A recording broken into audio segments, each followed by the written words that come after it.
Okay, hello everybody again. Thank you so much for sticking around. And now, what we're going to do right now is basically is a combination of a lot of things we've talked about in one piece, and we're going to write some things together using ChatGPT. And I'm going to be asking, since it's a small group, it's so good that we'll be able to I'll be able to ask you questions rather than break you all up into small groups to do that. And so this is the one small group where we'll all be here to help each other. So as you have here, I have my really dramatic darkened sky with a prompt is just the beginning, just because I like the drama. So let's move on to this next thing. What I wanted to have people understand. I want to talk about these limitations and make sure that you get these. It is not, and you've heard some of these, but it'll be all in one place here. These 6 things are really important for you to know, and they're in the Padlet. It is not up to date. The cutoff date is as of September 2021. There may be an update within the next 6 to 8 months. There's rumors about that. It haven't been confirmed as to how much that update, but that's a pretty good update, and that means that it's been looking on the web for things. That's the update. How much is up to date. And again, as Dr. Redfield kind of mentioned, this is not thinking. It is predicting based on possibilities of things that it has read or been trained on on either text that have been fed into it, on websites that it's gone on. But that's just up to September 2021. It does not check the web for current information. But here's a caveat. There's something we said that several times, but it can. As it is, it does not check the web, but there are features that allow you that do allow for it to do that, and I'm going to talk about that when we move into it. So there's that. When it doesn't know something, it hallucinates, and it's funny because it says it hallucinates, and I've always thought that was really interesting because when I first started noticing that, I told people it lies. It's like it's basically lying. It's not. It's not. And and then it's the term is it hallucinates. But basically, the hallucination is you're asking it for some sort of piece of information, or you're asking it to create something, and you may ask it to back up with something, with actually citing some authors. And if it cannot find it, it'll create names based on it'll create a fictional author based on what it thinks the author should look like. A lawyer's recently got into trouble with that. A lawyer did that because he created exactly taking data wherever I go. That's right. It hallucinates, like it did this with the case. This lawyer wrote some briefs and submitted it, and it found that the cases that it cited, didn't exist. He didn't bother to look them up to see if this was true.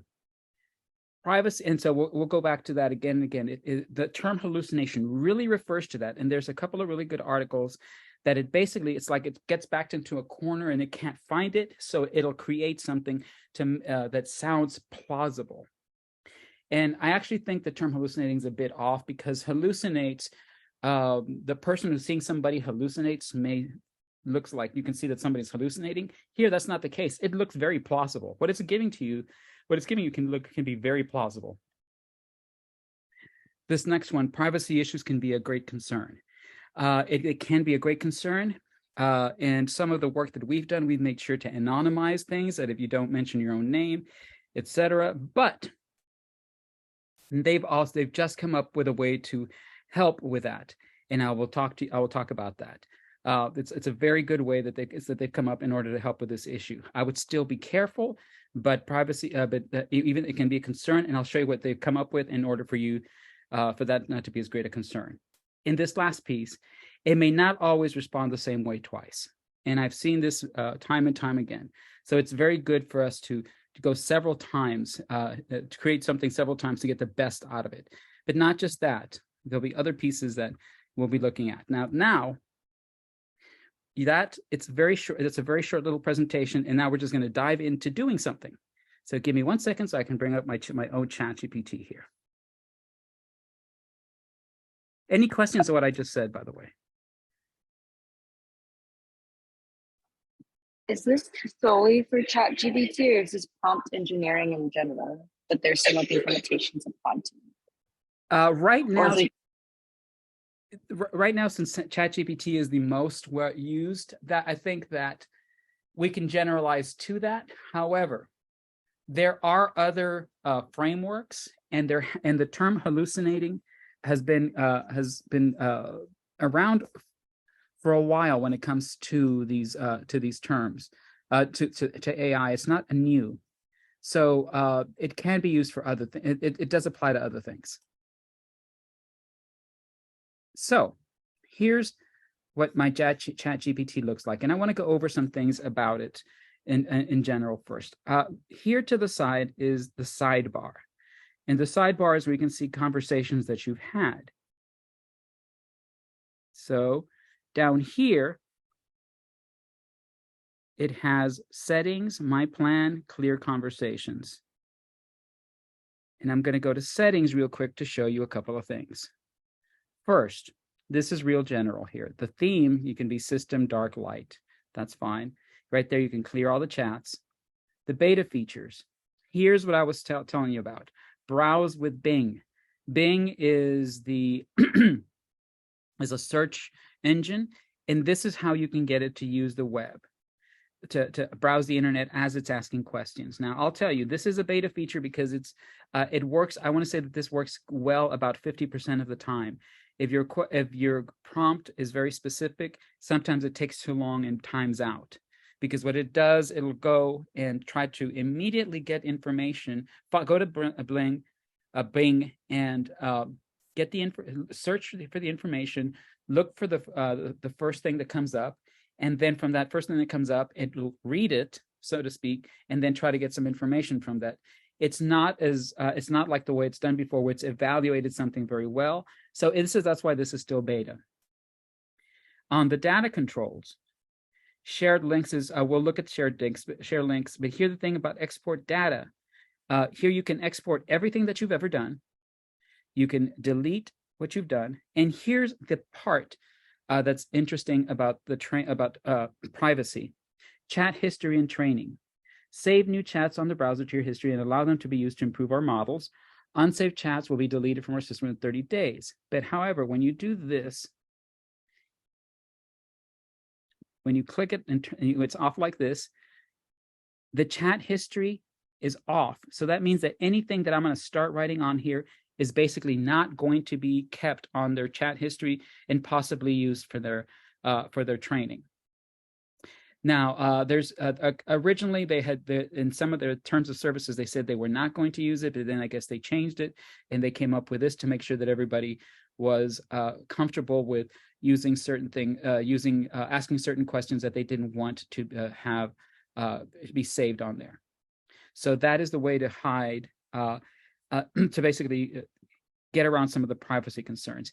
I would venture that I think that I would be careful. If there are things that you just would rather not have be on your chat history there for whatever reason, and things that are that you're asking that just you wouldn't want them to be on there, I would just use disable that chat history. And if you want to go back to enabling the chat history so you can go back and look at your chats, you can just click it right there, but you can always go back to the settings to change that. Any questions about those settings? All good? Okay, here's the next part. When you pay the $20 a month to get this, because you can get the free version or you can pay the $20. It goes, you have the ChatGPT 3.5, which is the one's available to everybody. And it is it's their fastest model. It does things just super quickly. And here, though, when you go to ChatGPT 4, that ChatGPT 4 is slower, but it's better. I'm going to enable chat history because when you enable chat history, it tells you more here. When you enable chat history, here in ChatGPT 4, it allows the browsing with Bing. You can click on that because you're telling it to basically that it's going to go to use Bing. And then if you have other plugins that will be that you have that you'll add to your browser, you could also click it on there. Right now, I don't have any plugins on this. It would take you to the plugin store. I'm sorry, I didn't mean to do that. It's not something I want to cover right now.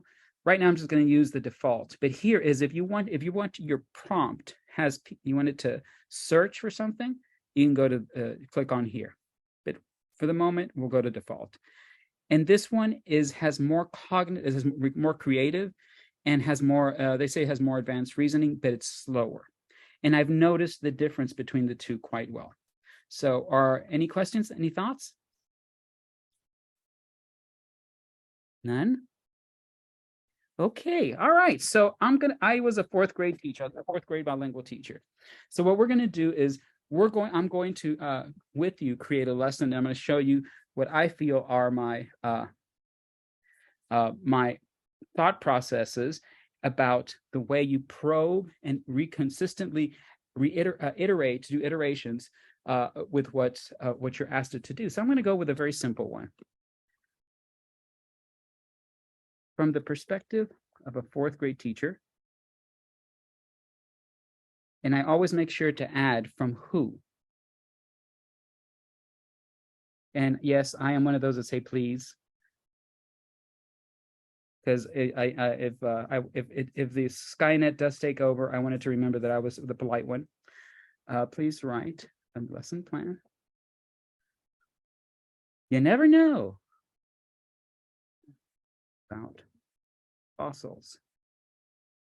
This is a very generic question, and I'm just going to go hit there.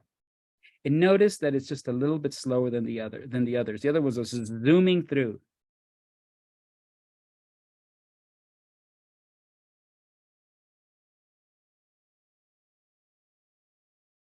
Go fast, but it's not as fast as when you get to the regular ChatGPT 3.5.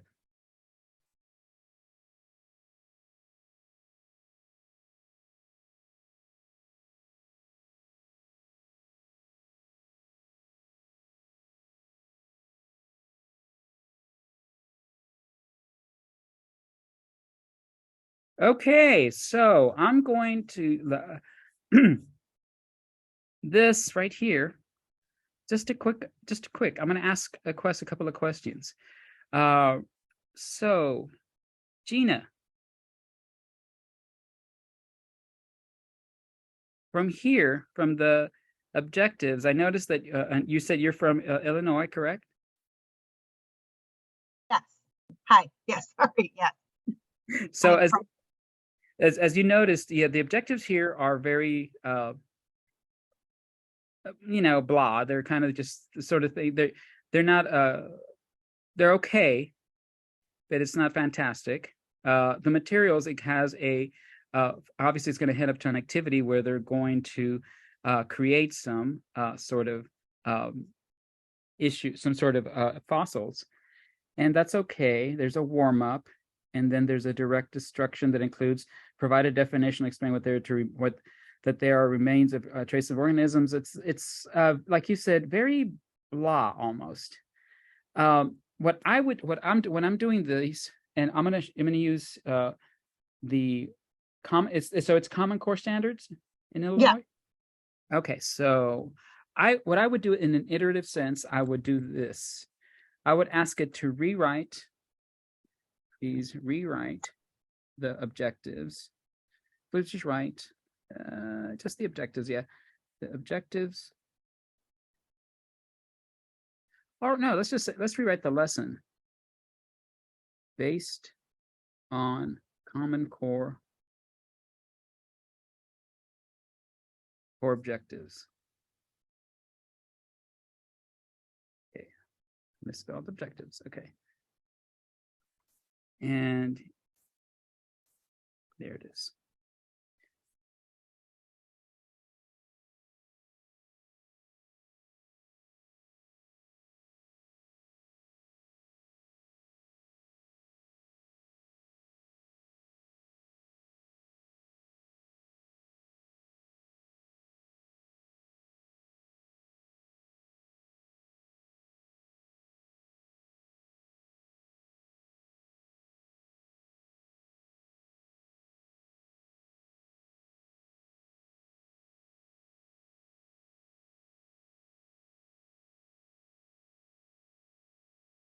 And so far, okay. I mean, it gave us, it just gave us these objectives. Now I suggest always go back and check that these are correct. So I would, I would copy that and then just go check. I would not assume that these are correct. Now, what I like that it did here is that it actually replaced the entire objective. The ones I did with teaks, it actually didn't do that. It did just like stuck the number right next to it. So right there, that's pretty good. And like here, it added the Common Core standards here, in tech, and the ones that I did for Texas, it added the teaks right to these objectives. It aligned them. That's fine. Now, I don't know about you, but this direct instruction piece is kind of boring. Provide a definition of fossils, discuss how fossils form, where we can learn from them. Show students fossil experiments or pictures and encourage them to make observations. Now, I got kind of snitty with it. Oh, well, no, before I got snitty with it, I asked it to rewrite the lesson using the Texas CTE lesson plan format. Does Illinois have a certain lesson plan format that you No. It's just you're okay. So I'm going to ask it to rewrite using the Texas CTE lesson plan format, and let's see what happens. Oh, and it switched over to the teaks. It's it said, yep, that's slightly smart of it. I would also check those, by the way.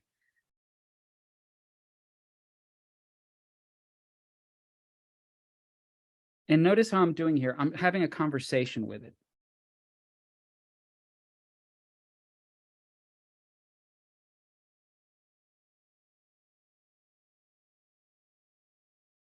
It looks like it's getting stuck there, doesn't it? But right here in the little dots, as you can tell, it's still going on. If it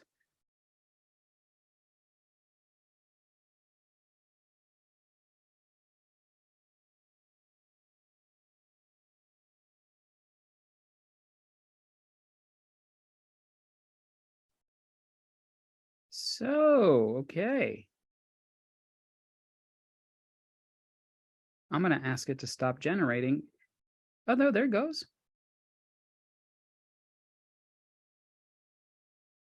Oh, excellent. It actually just gave us more instructions about the how to create that. Oh, very good. Okay, now this is what I found, what personally, continue generating. This is another feature. If it's run out of time, if it's run out of its own internal time, it'll ask you here to continue generating. Especially when you're dealing with a larger thing, it'll do that. I didn't even notice. Okay, so that's another one of the features when it'll ask you there to continue generating. And by the way, it's constantly updating its features. So that's something that's really good. Now, what I don't like here is that it kind of did not give us any sort of good text to work with. It just said in some place, like define like here, provide nonfiction books or articles or access computers for research, to kind of just explain about fossils. I think I thought that was kind of lame. And yes, I'm using the word lame, like, because I was a Gen X baby. So I'm going to say instead, well, I think that I need more text to share with students. Please create a 4th grade reading passage that explains how fossils are created.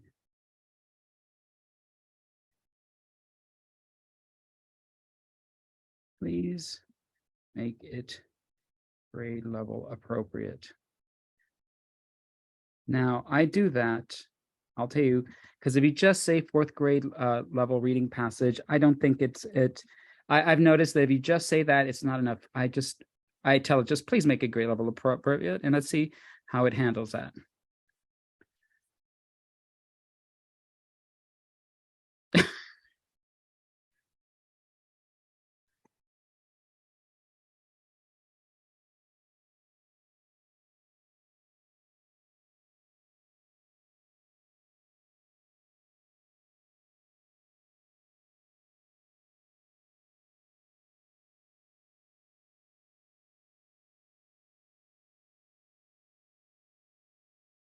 Um, Gina, would you like to read some of this, or Getchy, would you like to read this? This is awesome. Read what the story of Her story, yeah. Trilobite. Like, Once upon a time, millions of years ago, go, there. go. Oh, I'm sorry. There was a happy little trilobite named Trixie. Trixie loved to scuttle along the ocean floor, munching on tiny plants and creatures. The world was in a different place back then, with giant dinosaurs roaming the lands and raging creatures in the seas. One day, as Trixie was exploring a coral reef, strong current swept her into a sandy patch. Trixie decided to take a rest, burrowing herself a little to the sand. As she rested, more and more sand piled up on top of her. Trixie had become a part of the ocean floor. This is really cute. I can see how little kids would totally get a kick out of this. Go get you. Could you read the rest? Sure. What I about that Yeah. one? It basically died, and it's making it die. That's so. Over time, the sand turned into rock. Trixie who was trapped inside, slowly changed too. Her body was made of hard parts like a shell. As thousands of years passed, her shell dissolved and was replaced by minerals from the water.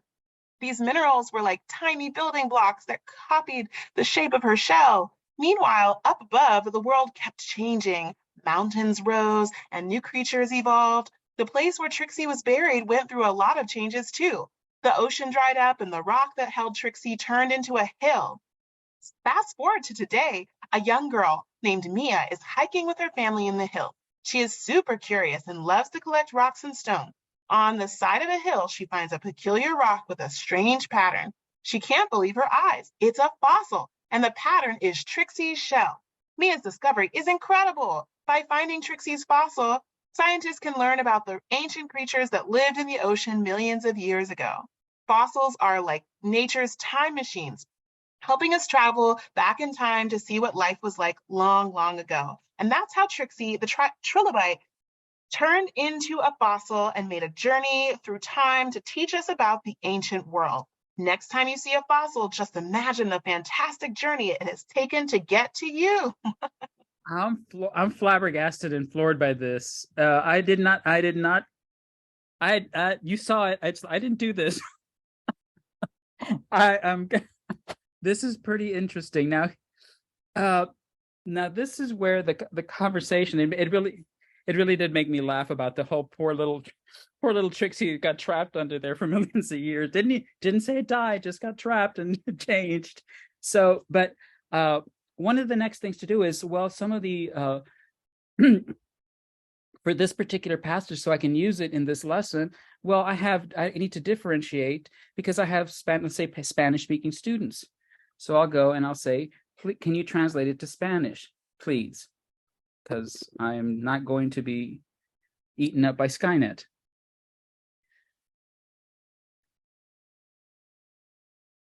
And as a Spanish speaker, I can say that the translations to Spanish have been pretty decent. They've been pretty good. Un buen día, mientras Trixie exploraba un arrecife de coral, una fuerte corriente la arrastró hacia una parche de arena. That's pretty good. It's a little bit higher language than I would care, but it's pretty good.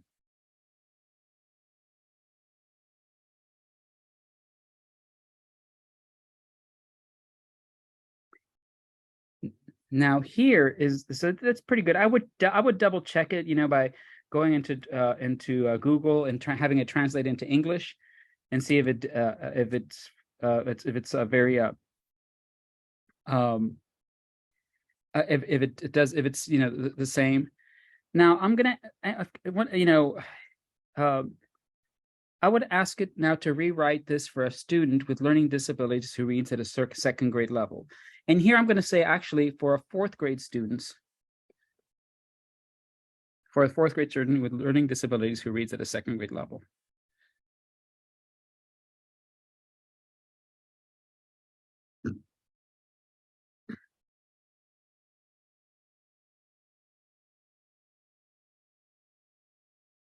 It's not bad.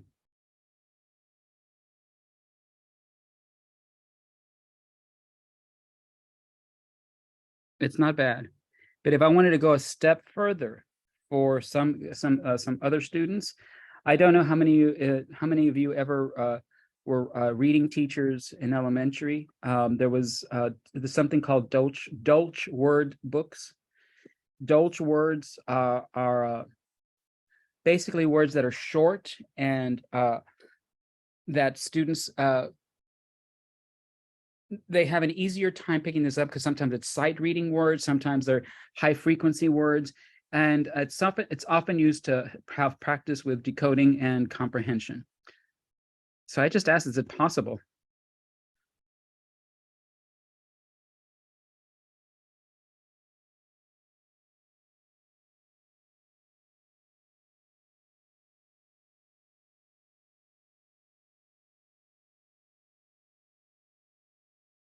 And you know, and it did it. It even changed the name Trixie because Trixie may be the name Trixie may be a little bit tricky for some students to decode, and changed it to Bob. We could ask it to replace Bob with Trixie just to keep the same. So if we were to do a truly differentiated lesson and we gave the similar passages to kids in groups, they would all have the same name. So I would suggest you would do something like that. So right now I'm going to stop for a second and you know, y'all come off come onto so I can see your faces and we can talk. What do you think so far of what we're doing? I used Rewordify, just a similar application in terms of changing the lexile level, and found that to like be okay, but sometimes it was challenging because you're using articles that already exist, and I think this would be really cool for stories. You know, yeah, I think this is great, and the amount of time that it takes to make that shift from one to the other is like super convenient. I think we have less time than we'd like. So anything that's saving time in this way is really cool. Gina, any thoughts? Thank you. No, I think this is really fun. I'm trying to figure out how I can apply it to sophomores with like vocab, you know, sentence or, you know, grammar, you know, I don't know. It could be interesting. You know, one of the things, I was a Spanish speaker. I am a Spanish speaker. I was born in Mexico, and in Spanish, the using the passive voice in writing is okay. It's not a problem. You know, so that has unfortunately, and even as I speak, that has leaked into my writing consistent level. No, I consistently write in passive voice. And I'm always told by people, it's like, make sure you don't. So what I've gotten into the habit is when I feel that something that I've been writing is just it has to weigh too much, I bring it in there. I say, okay, one, show me where the passive voice is and show me where to improve it. So it's one thing that I've been doing. It's been really helpful for me. And in high school, I was a GT kid, and what cracks me up is nobody pointed it out when I was in high school. It wasn't until college that professors pointed it out to me that I consistently use the passive voice. So that's one example of how some of your high school students can use this to check their writing. I've noticed that some people are doing this for their when they're doing email writing. That's one other thing that people have done a lot or doing a lot. There are some very specific things here that you need to take that we've been talking about. One, if you just tell it to improve something, like if you ask your students, to use it to improve something, you're going to be automatically tell that they improved it and just turned it in, because it does a very traditional, you can tell, sort of topic sentence, slide elaboration, topic sentence, slide elaboration, and in the conclusion. And this very much like, and in conclusion, this is what you can tell immediately. So that's really you don't even need the checker for that sort of thing. But if you have a student who is either struggling, who wants to improve their writing, you can tell because their own elaboration will come through, and you can tell the pieces that they've kept from ChatGPT. It's just a matter of them asking them to have kind of a discussion ask them to have a discussion with it, and then to prove to you how that discussion turned out. and that is the interesting part. Like right now, I'm going to go over here. And this is my fossils lesson plan that we're looking at. And it gives you these little options right here. This little pen right here, and this little trash if you want to throw it away. And then here, this little thing right here, we click on that, and it share the link to chat. And it gives you copies the link. And then you have the link in your clipboard. And I can, for example, here, send it to you. And I just sent it to you so you can ask your students to send that so they can you can view their process as they wrote something. So it's, you can say, okay, we're going to have an honest discussion about ChatGPT, and you can set down your ground rules as to what you want to do. And as part of that, having that metacognitive level to this, you ask them, it's like, if we're going to do this, let's go ahead and show me this, how you use ChatGPT. And we can even come up with rubrics on how you would accept this. So there's it's a way to kind of head it off at the pass where kids just don't turn in the final thing, because I know people are, I've known adults that are doing that, not just kids who are turned in. Michelle is smiling like crazy. I've known adults that have, try to write articles. Do that. And based on this. So that's, it's just one of the thoughts. And any other ideas, Christiana, Stephanie, Roya? Any thoughts?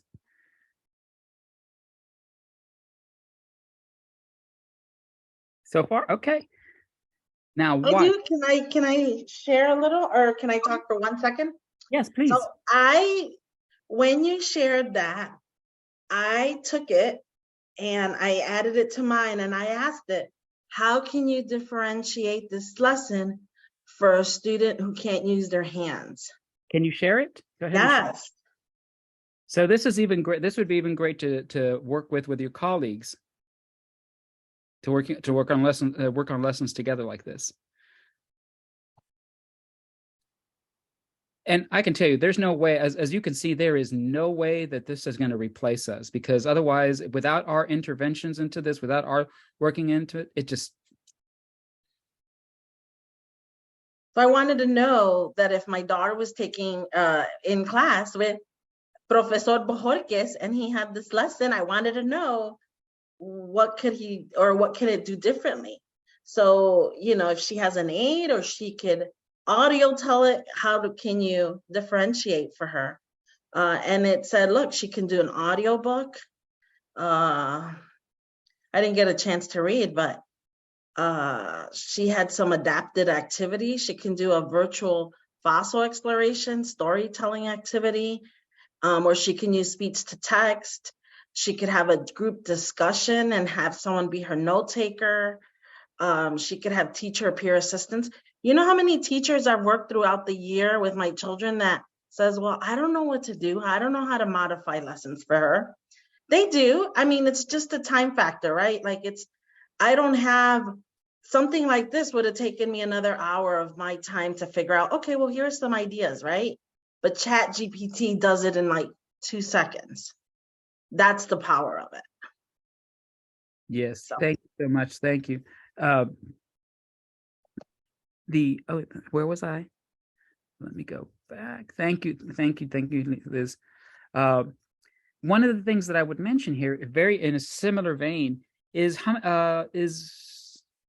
Georgia? Are you all on the WIDA?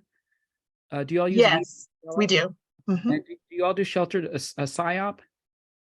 We do. Yep. Okay. And Gina, do you all do PSYOP?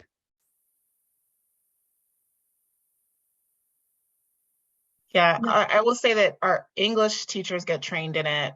Social studies, other subjects do not. So it's kind of an opt-in type of thing versus, across the board training. But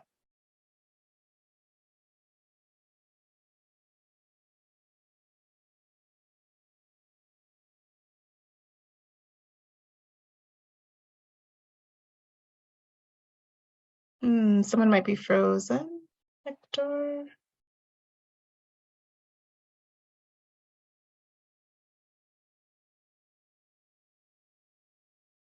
Yeah, I think he froze.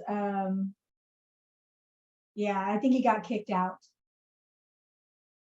So let's just give him a moment to come right back in.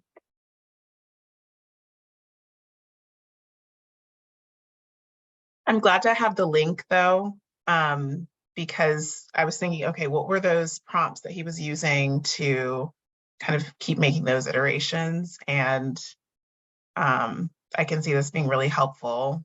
I like that share feature. That's something I actually hadn't seen yet. And that was a really good feature because like he said, I think that sharing the link with your teacher is going to, just have them do it during the brainstorming process, right?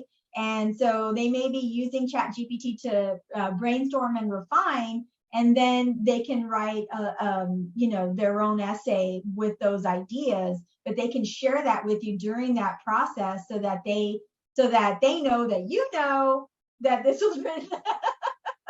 So it's always good to transparency is really what I'm getting at, and I think it's really important.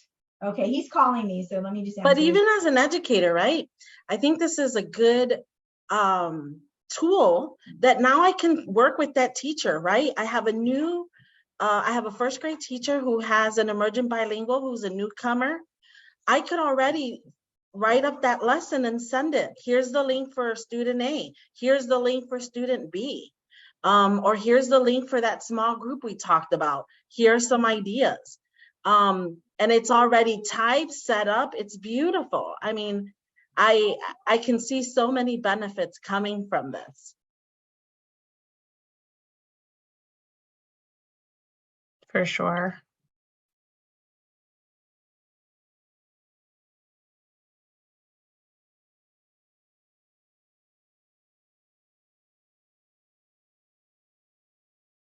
I'll share another prompt that I asked for.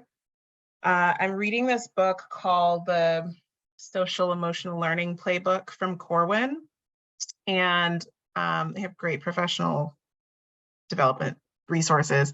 And I love Corwin. yeah. And so one of the lessons was, or one of the things I wanted to kind of create was like, what would a lesson plan for parents be for supporting social emotional learning at home? Like if I was just to do a few, sessions with them or use open house time, what could that look like? And I was delighted by what I saw here, which if you don't mind me sharing. So this was what it looks like. Create a series of lesson plans for parents of 7th grade students to help parents support their students' social and emotional development. And they had lesson 1, understanding. I just like the way that it's broken up, in the organic way that we might do a lesson. Lesson building self-awareness and self-regulation skills. Objectives are in there. So as an expert in that, do you feel like it had all the pieces? Because that's what I'm looking at when I pull up like lesson plans for English language learners. I'm like, wow, they hit every piece. Mm-hmm. I know, I've done the research. I know that it's spot on. This would have taken me hours to create. Mm-hmm. Yeah. Hello. Hi, you're back. Okay, great. I'm sorry. Thank you, Liz, and thank you, everybody. My internet's strangely went down at my house. So much for Google, for Google Fiber. Let's see. I don't know what happened. Okay, I'm usually very proud of my Google Fiber. Okay, you hear me okay? Yeah. Oh, yeah. I was just sharing another prompt that I had done to get parents a series of lessons for parents on social emotional learning so that they can support our kids at home. And and so Liz was just asking, is this something that did they hit all the points or were they missing something? And so that's a great question, I think, to ask, teachers. It's like, hey, if you're thinking about using ChatGPT, are they hitting all the points? I'm looking at for example, understanding empathy. Sure, define empathy and its significance. And then it says, discuss the developmental aspects of empathy during adolescence. I don't really know what that means. It sounds good, but I'm going to have to go back to like, what do I actually want to say, and probably kind of revamp that that section for me, right? And I'd also want to be clear on what my questions are, right, in that section. If we're going to discuss it, what do I actually want to ask?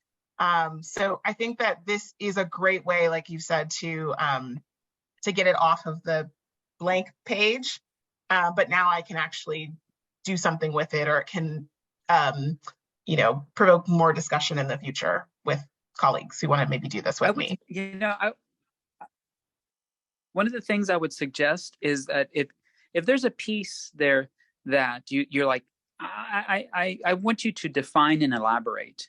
Just ask it, define, elaborate that section, and until you get a full elaboration of what it means. Now, if it starts sounding like it's making things up, like it's hallucinating, then you just do a quick Google search. But usually, when you ask it to elaborate, it does it well. And the only thing I've disliked about the elaborations that it does is that it tends to add. It'll tend to add needless adjectives or adverbs. So I usually, when I ask it to elaborate, I say avoid adverbs because it'll give you flowery. It'll use adverbs in case, and so that's just the writing teacher coming out in me. But I would suggest that because it forces it to really look into its own kind of fund of knowledge. Yeah, just to unmute myself, I'm glad you said that, because I probably would have just gone back to inventing the wheel and searching, but here it is with a definition. It's specific to the grade level, and then also has these tips for parents. So very cool. Thank you. Thank you. And I'm so sorry it just died on me. I don't know what's in 4 years that I've had this Google Fiber. It's never died on me like this. So now I'm wondering what's going on. So, but thank you. We're getting close to 12:45, where we were going to start our wrap up to do to assign homework. But I'd like if you all can. Did you all get the link that I sent in the chat for the lesson? I know that Liz did. Yes, with the conversation. Now you can start adding. Yes, you can start. You can add on. I would try this. This was what I was going to show you next. Try adding on there to rewrite the lesson using sheltered instruction, just SIOP. You can say just SIOP, rewrite the lesson in SIOP format, and you'll see what comes up, how it kind of modifies the lesson for SIOP.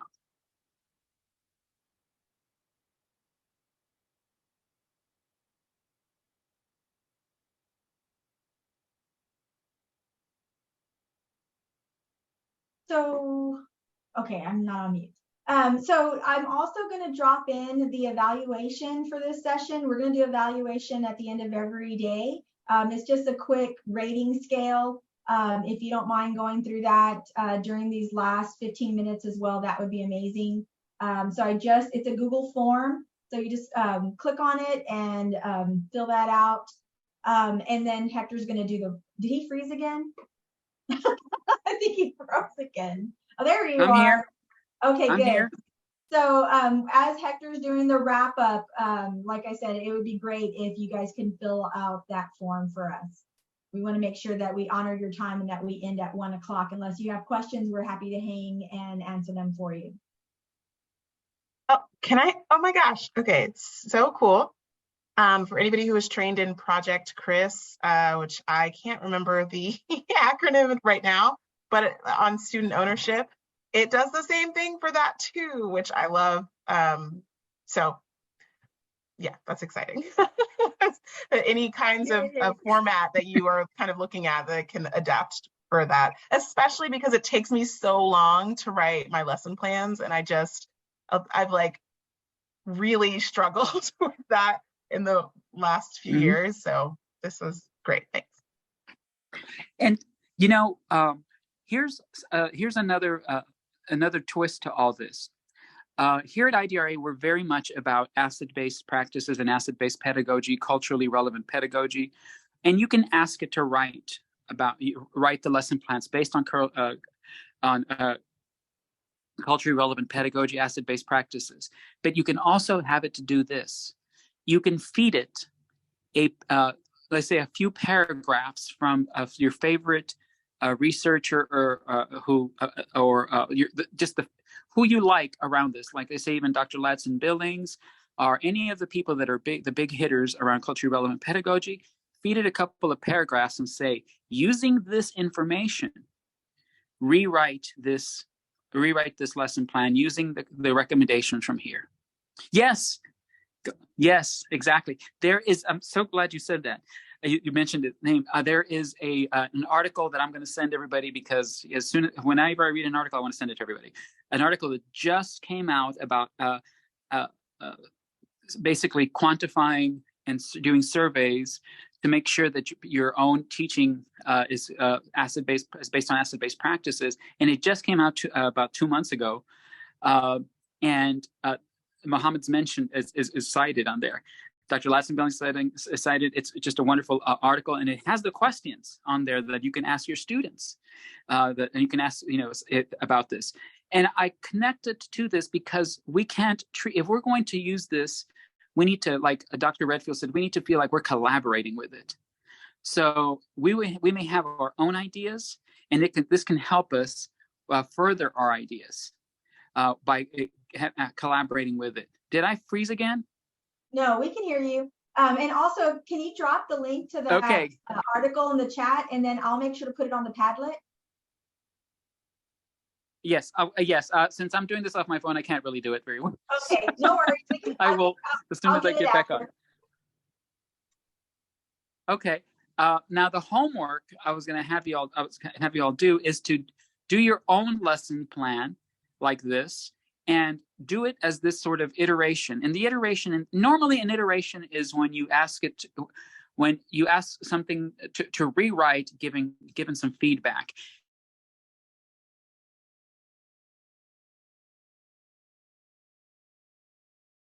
Uh-oh, he got kicked out again. No, wait, is he there? Yes, just muted. Yeah, you're there, just muted.